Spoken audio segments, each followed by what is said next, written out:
Good morning friends, welcome to my channel नोकी मोहब्बत और आप देख रहे हैं unconditional love bonus episode. Last में हमने देखा रहता है कि जहां पर कायरा एक सीवियर का काम करती है और जिया और रश्मि की शादी को बेटर तरीके से बनाने के लिए वो अपना एक आइडिया देती है, जिस आइडिया से सबके सब इम्प्रेस भी होते हैं और कई हद तक सबको अच्छा बेटर फील होता है।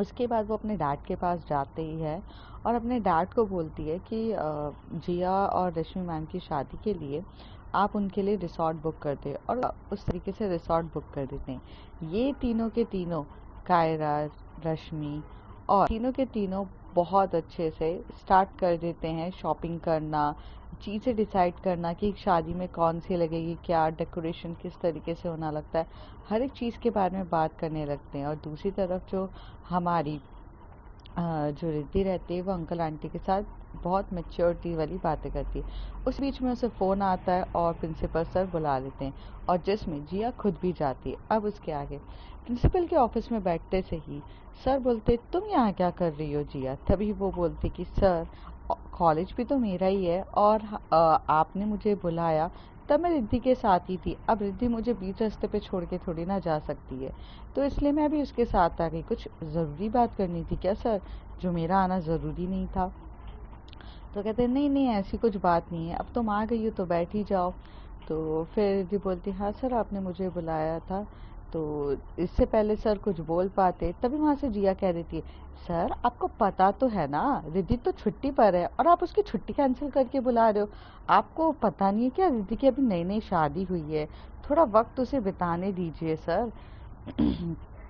तभी वो बोलते, अरे जिया बेटा, मुझे पता है कि उसकी नई नई शादी हुई है, और बट काम भी तो एकदम से इम्पोर्टेंट आ गया है, और हमारे कॉलेज की रेपुटेशन की भी तो बात है ना, इसलिए हम सोच रहे थे कि थोड़ा सा।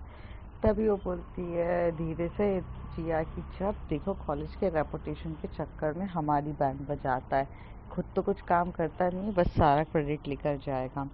तभी जो रिद्धि रहती है वो हाथ पकड़ लेती है जिया का और बोलती है, शांत हो जा। तभी वो एकदम से बोलता है कि सुनो ना, वो जो पेपर होते हैं ना, हर बार तुम्हें पेपर सेट करने रहते हैं एग्जामिनेशन के, तो बच्चों के पेपर सेट कर दो ना एग्ज़ाम के। तभी जिया कहती है, सर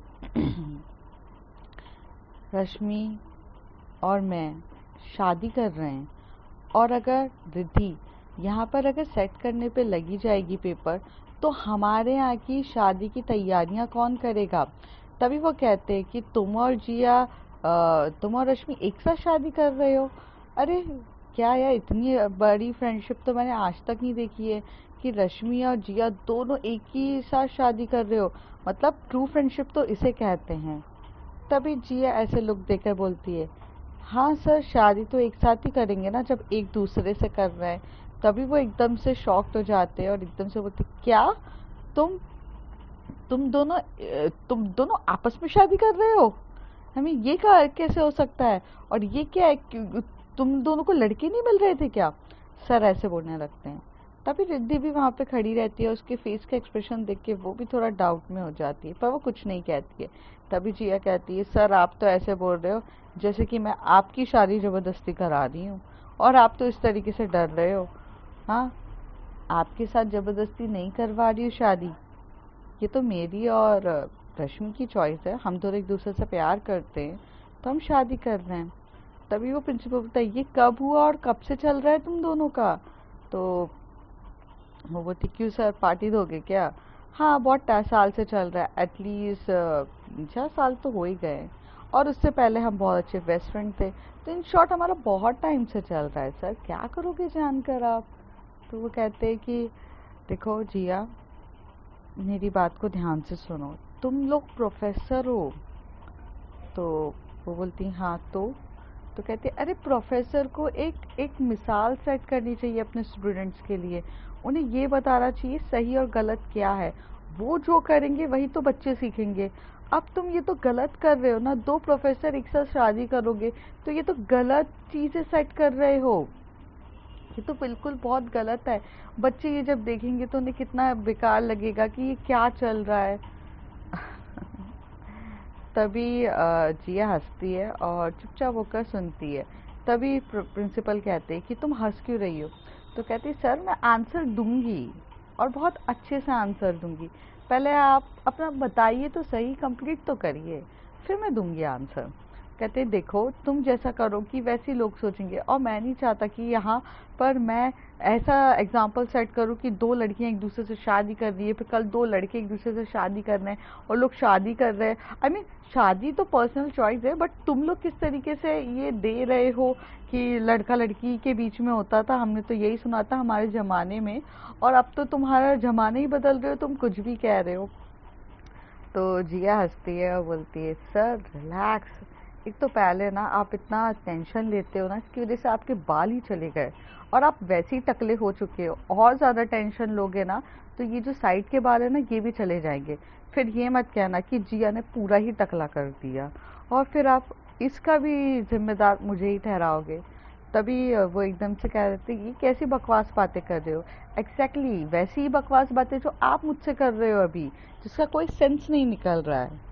आई मीन लाइफ में कुछ हो रहा है क्या नहीं हो रहा उसके लिए जिया और रश्मि रिस्पॉन्सिबल नहीं है। हाँ आपकी प्रॉब्लम है, आपकी सोच ऐसी है कि आपको एक्सेप्ट नहीं करना, ये आपकी प्रॉब्लम है। मेरी प्रॉब्लम तो नहीं है, मुझे प्यार है जिससे मैं उससे शादी करूंगी और अच्छे से करूंगी और बाकायदा ग्रैंड वेडिंग कर रही हूँ मैं। और आपको आना है सर, शादी मेरी उदयपुर में हो रही है, आप आइए। और क्या है वो डेस्टिनेशन वेडिंग का मुझे बड़ा शौक था। और रश्मि भी रेडी है और रिद्धि आपके पेपर सेट नहीं कर सकती है क्योंकि वो हमारे साथ उदयपुर जा रही है। एक्चुअली उसने खुद छुट्टी अपने हनीमून के लिए ली थी। आपको तो पता है ना रिद्धि की शादी हो गई है।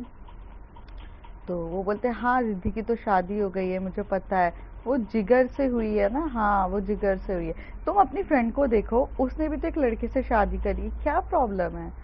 तभी रिद्धि खड़े होके बोलती सॉरी सर मेरी शादी जिगर से नहीं हुई है। तो वो कहते तो तुम्हारी शादी किससे हो गई। डोंट टेल मी रिद्धि कि तुम्हारी शादी भी एक लड़की से हो गई है। तो वो कहती है कि हाँ मेरी शादी भी लड़की से हुई है। तो जिया आके बोलती सर देखो अभी आप ध्यान से सुनो मेरी बात, मैंने तो अपनी ही एज की लड़की से शादी करी है, और सुनो सुनो मेरी बेस्ट फ्रेंड से शादी करी है और जो प्रोफेसर है।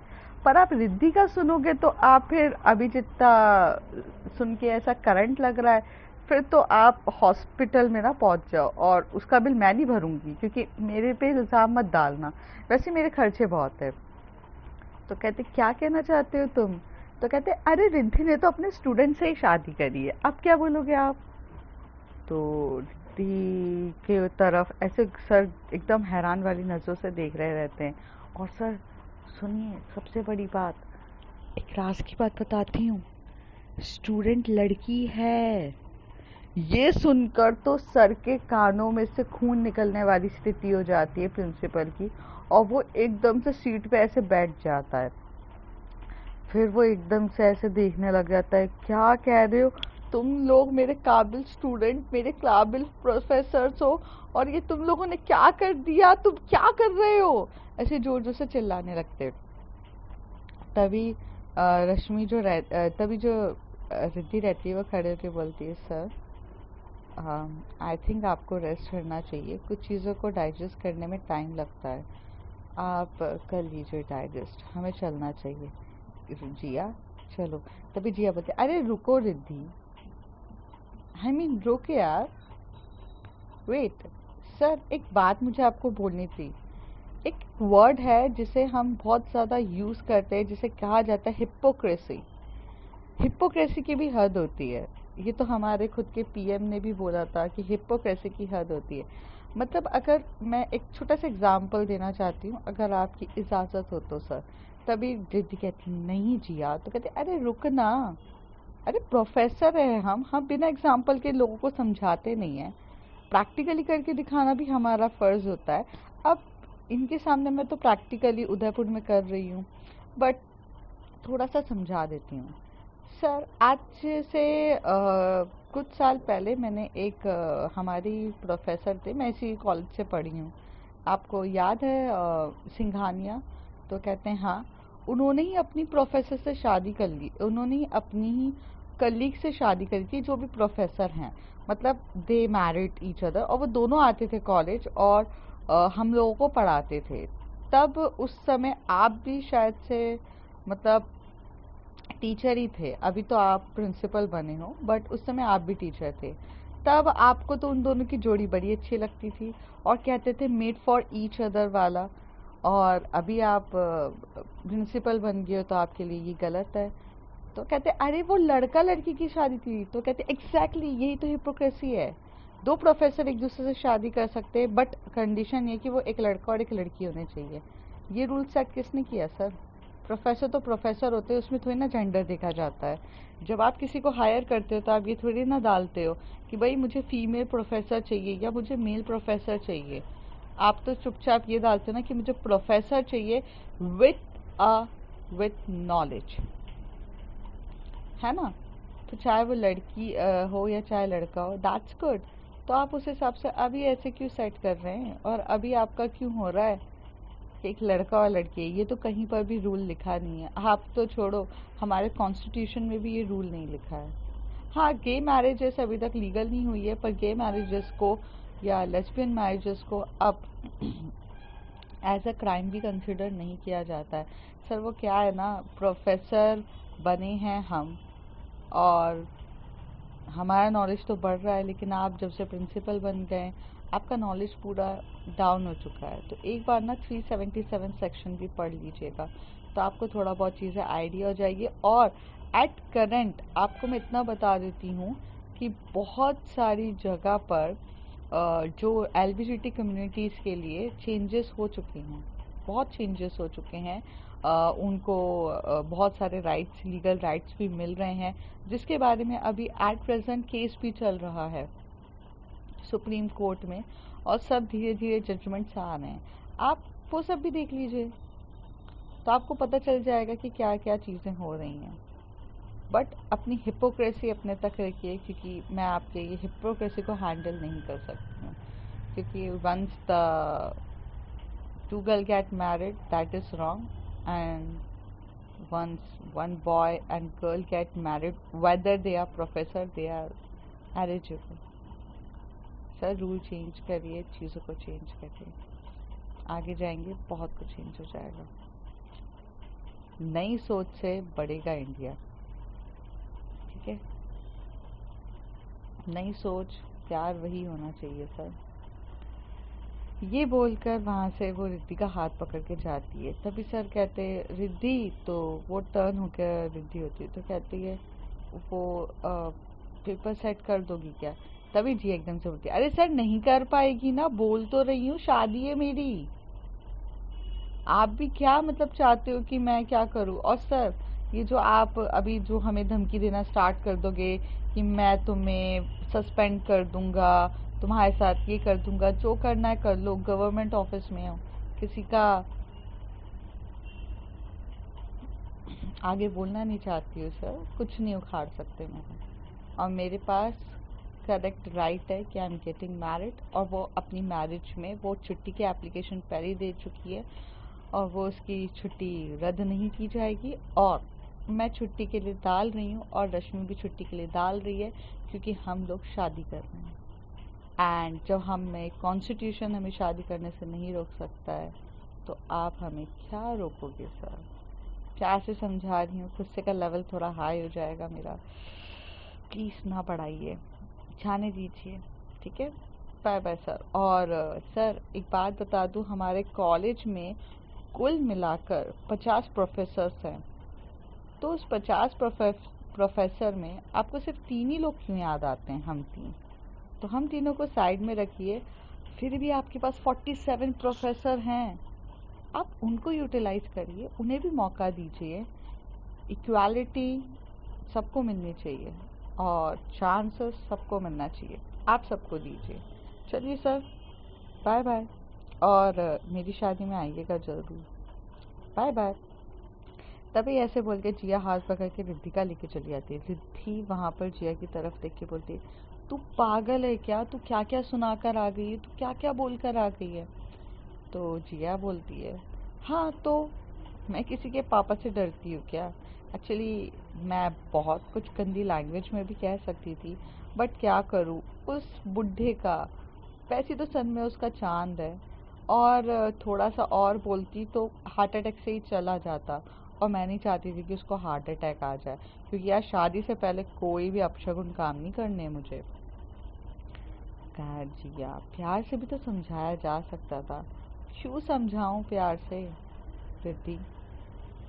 रिद्धि, हमें नहीं समझाना है किसी को प्यार से। मेरा तो बस नहीं करता है। तू बहुत शांत है, शॉर्ट टेम्पर्ड नहीं होती है, बट मुझे ना लोगों की सोच से थोड़ी सी तकलीफ है, इसलिए मैं इस तरीके से बोल देती हूँ। तभी वो कहती है तभी तो सोच को बदलना है। हम अगर प्रयास नहीं करेंगे, सोच को बदलने की कोशिश नहीं करेंगे तो कैसे चलेगा? और प्यार से समझाया जा सकता है। अगर उस दिन तुम और रश्मि दोनों अपनी फैमिली से बगावत करते तो क्या आज तुम्हारी फैमिली तुम्हारी शादी कराती? नहीं ना। बगावत हर चीज़ को नहीं होती है। यहाँ तुम खड़ी होके लड़ने के लिए नहीं खड़ी हो। प्यार से समझाओ, प्यार से बड़ी कोई ताकत नहीं होती है। जो चीज़ तुम प्यार से निकलवा सकती हो ना, तुम किसी को डरा धमका कर भी नहीं निकाल सकती हो। जिया, प्लीज़ ट्राई टू अंडरस्टैंड। अगर वही चीज़ तुम प्यार से सर को समझाती तो वो समझते भी। एंड आई थिंक कि मैं अपना फ़ोन सर के कैबिन में भूल आई हूँ, मैं लेकर आती हूँ। तो कहती है हाँ जा जल्दी लेकर आ। तो वो जाती है। जैसे वो जाती है तो वहाँ सर को ना थोड़ा सा सांस लेने में प्रॉब्लम हो रही रहती है, क्योंकि थोड़ा सा जिया ने ऊंची आवाज़ में और ये सब बोल देती है। जैसे ही वो जाती है तो वहाँ पर देखती है, तभी वहाँ पर एक पंप रहता है। वो पंप उठाती है और सर को देती है। कहती है सर आर यू ओके? तो कहते हैं हाँ thank you thank you thank you Riddhi. वो क्या है ना, मेरी सांस बहुत ज़्यादा फूलने लग गई थी। तो कहती आराम से सर, जल्दबाजी मत करिए, आराम से। हाँ यू आर ओके। तो कहते पानी दे दोगी? तो कहती है हाँ हाँ सर पानी दीजिए। तो कहते हैं क्या तुमने सच्ची में शादी कर ली है, और वो भी एक बच्चे से? मतलब तुम्हारे स्टूडेंट्स हैं? तभी वो सर के सामने बैठती है और बोलती है सर आपको आपकी लव मैरिज हुई है या अरेंज मैरिज हुई है? तो कहती है कि मेरी तो लव मैरिज हुई है। सर जब लव किया था आपने अपनी वाइफ से तब वो कितने साल की थी? तो कहते हैं मुझसे तो वो 4 साल छोटी है। और अगर 8 साल छोटी होती तो कहते हैं हाँ तो भी मैं करता, क्योंकि मुझे प्यार हो गया था। Exactly sir. मोहब्बत आपने जब करी है तो मोहब्बत के बारे में तो आप बहुत अच्छे से जानते होंगे कि मोहब्बत होती किस तरीके से है, क्या तड़प होती है, क्या चीज़ें होती हैं, सब होता है। मोहब्बत में किसी को पाना और किसी को खोने का दर्द, सब कुछ आप समझते होंगे ना। खुश नसीबी होती है जिन्हें दो मोहब्बत करने वाले लोग मिल जाते हैं, दो मोहब्बत करने वाले एक दूसरे से शादी कर लेते हैं। ये तो खुश नसीबी होती है ना। आई एम मस्ट श्योर कि आपने अपनी जब शादी करी होगी सर, तो आपने भी बहुत पापड़ बेले होंगे, बहुत मतलब फैमिलीज प्रॉब्लम हुई होगी, कास्ट प्रॉब्लम हुई होगी, मतलब बहुत कुछ हुआ होगा, फैमिली से रेडी नहीं हुई होगी और आपने बहुत एफर्ट्स करे होंगे शादी करने के लिए।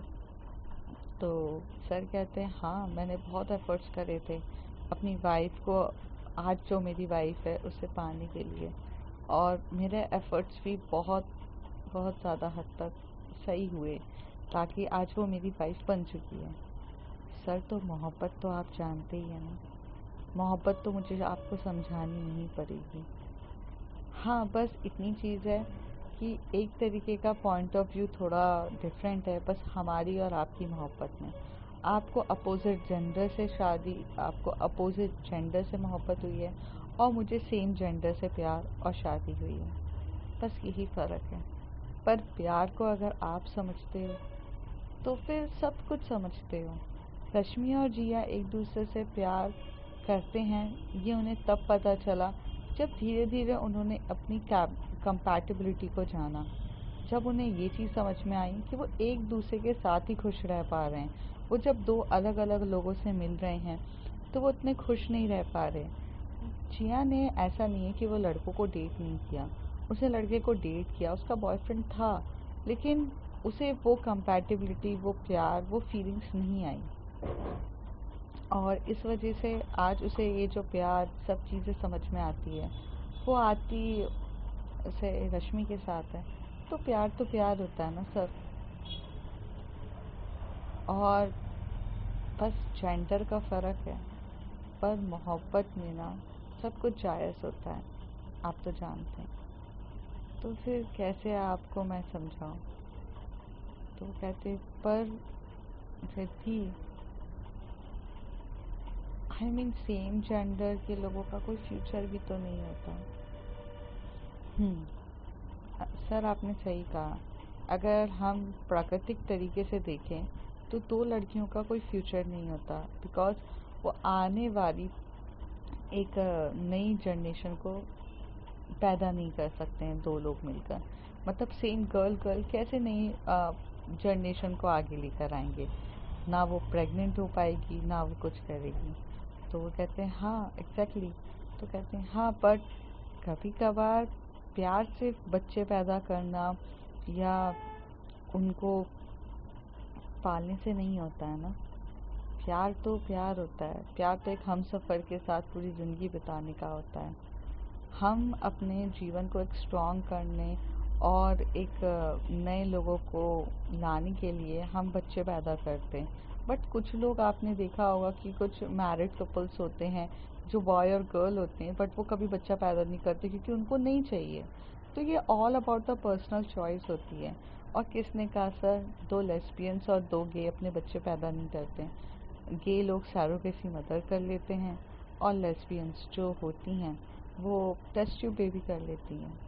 तो अगर जहाँ चाहा है वहाँ रहा है, ये चीज़ तो आपसे ही सीखी है सर हमने भी।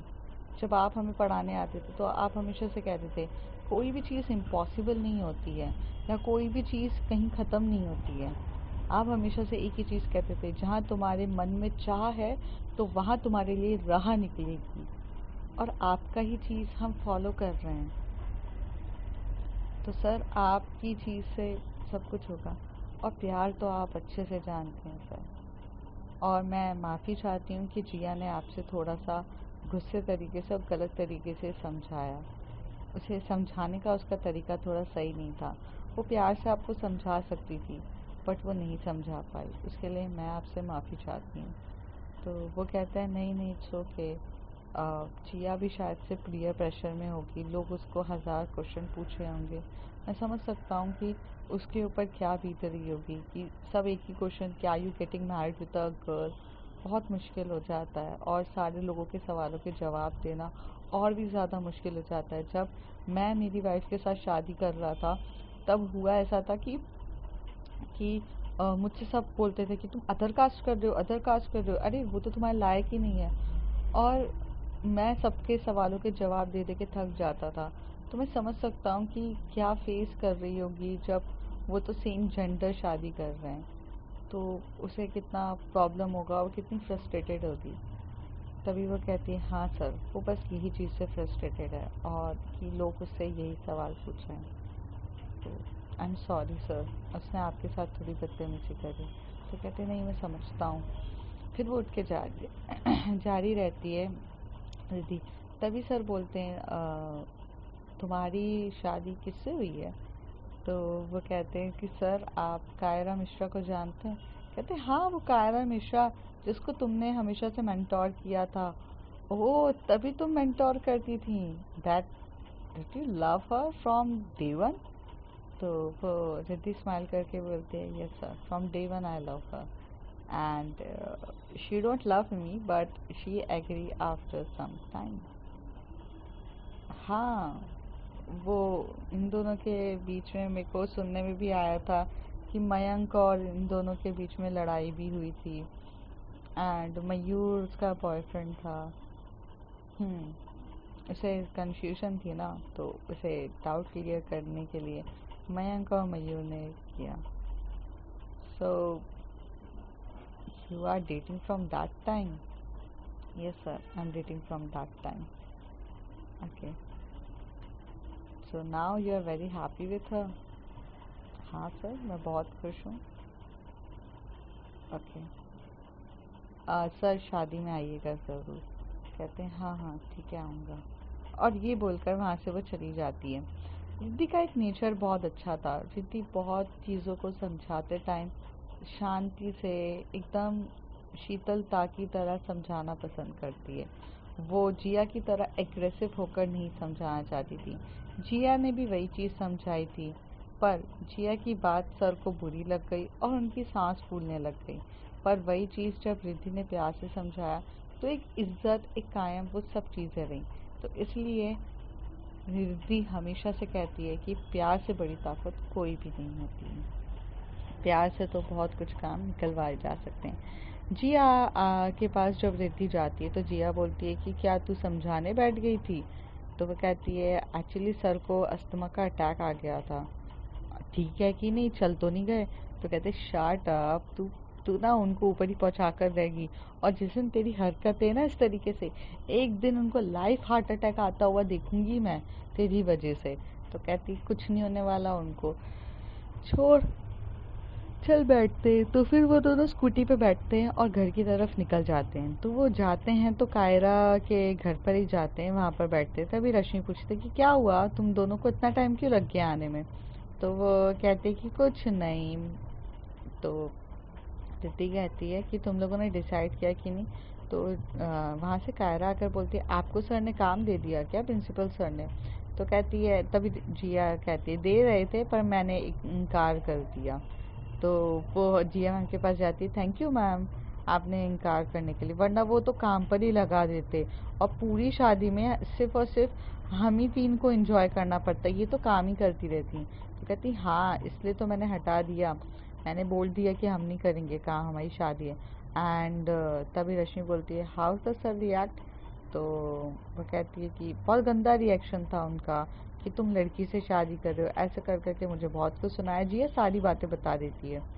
तभी रश्मि को थोड़ा सा बुरा लगता है, उसकी आंखें थोड़ी नीची होती है। तभी रिद्धि जाकर बोलती है नहीं वो उनको शादी से कोई प्रॉब्लम नहीं है, ही इज़ कम्प्लीटली एग्री। तो जिया बोलती है ये कब हुआ? तो फिर जिया बोलती है अच्छा तो आपको मोबाइल लेने में इतना टाइम इसलिए लग गया था क्योंकि आप उन्हें बैठ के समझा रही थी। तो वो बोलती हैं हाँ, और वो समझ भी गए हैं, ऐसा कुछ नहीं है, तो शादी अब अच्छे से करो और वो शादी में ज़रूर आएंगे। कहती अच्छा श्योर? तो कहती है हाँ, और तुम लोगों ने इतनी देर तक बैठ के तो बहुत सी चीज़ें डिसाइड कर ही ली होगी। तो कहते हैं हाँ, वेन्यू वगैरह सब कुछ डिसाइड हो चुका है, अब फ्लाइट्स की टिकट्स वगैरह करनी है हमें और सब कुछ करना है। तो रश्मि बोलती है रिद्धि फ्लाइट की टिकट्स तू कर देगी तेरे मतलब पापा को बोलकर, क्योंकि वहाँ से आराम से वो लोग थोड़े से वहाँ का वो पापा का ऑफिस ही उस चीज़ का है। तो कहती फ्लाइट की टिकट्स क्यों करनी है, हम ट्रेन से चलेंगे ना, ट्रेन से जाएंगे सफ़र करते हुए। और फ्लाइट्स की टिकट्स में देखो हमें उतरना उतने दूर पड़ेगा, फिर वहाँ से जाएंगे। अगर हम उदयपुर के स्टेशंस पे उतरेंगे तो वहाँ से तो वो ज़्यादा डिस्टेंस भी नहीं है, क्या कहते हो तुम लोग? नहीं मुझे कोई प्रॉब्लम भी नहीं है। तो कहती हाँ ट्रेन में करते हैं, इतने सारे लोग जा रहे हैं, सबका फ्लाइट से करेंगे तो खर्चा भी बहुत ज़्यादा आएगा। नहीं नहीं ट्रेन इज़ बेस्ट। तो मैं पापा से बोल के करा देती हूँ, तुझे तो पता है पापा रेलवेज में हैं, तो टिकट्स का कोई प्रॉब्लम नहीं है, उनसे बोल दूंगी शादी के लिए वो पूरी बोगी वगैरह जितनी भी बुक करनी रहेगी सब कर देंगे, तो मुझे बता देना। तो रश्मि कहती है हाँ मैं बता देती हूँ। फिर ये लोग थोड़ी देर वहाँ बैठते हैं, एक दूसरे से डिस्कस करते हैं, फिर वहाँ से जाने के लिए तैयार हो जाते हैं। जिया और रश्मि जो रहते हैं वो अपने फ्लैट पे जा रहे रहते हैं, उन्हें कुछ सामान लेने रहता है, तो वो लोग फ्लैट की तरफ निकल जाते हैं और हमारी रिद्धि और कायरा अपने घर की तरफ निकल जाते हैं। जब जिया और रश्मि फ्लैट की तरफ जाते हैं तो वो फ्लैट में गाड़ी को मतलब पार्किंग लॉट में पार्क करते हैं और ऊपर जाते हैं। तो जो जिया रहती है वो जल्दी जल्दी रश्मि का हाथ पकड़ के उसे लेकर जाती है। तभी रश्मि बोलती चल रहे हैं बाबा चल रहे हैं, लिफ्ट में मैं बैठ रही हूँ रुक जाओ। तो लिफ्ट में बहुत सारे लोग होते हैं और जगह भी नहीं रहती है, पर फिर भी इनको इतनी जल्दी रहती है, दोनों घुस घुस के चले जाते हैं। तभी वहाँ से एक आंटी बोलती है बेटा तुम लोग बहुत दिन से गायब हो यार, तुम लोग आ ही नहीं रहे हो। तो कहते हैं हाँ आंटी वो थोड़ा सा घर में काम था तो इसलिए थोड़ा बिजी हैं, आ जाएंगे। तो जिया बोलने ही वाली थी हमारी शादी, तभी रश्मि उनका पैर पे मार के बोलती है जिया के कि तुम चुप रहो, और चुप करते रह जाते हैं। फिर दोनों बाहर निकलते हैं और गेट लॉक करते हैं। जैसे ही अंदर जाते हैं, रश्मि जैसी अंदर पहुंची, जिया ने गेट लॉक किया और जिया रश्मि को टर्न करके बहुत जम के लिप किस देना स्टार्ट कर देती है और वो बहुत जोरों शोरों से उसे किस करे ही जा रही रहती, करे ही जा रही रहती है और एक मिनट भी सांस नहीं देती। थोड़ी देर में जिया एकदम से जिया को रश्मि धक्का मार के बोलती है, शांत यार, मुझे सांस तो लेने दो। तो अब फ्रेंड्स देखते हैं आगे होता है क्या। तब तक के लिए bye bye, take care. If you like my story, like share and subscribe.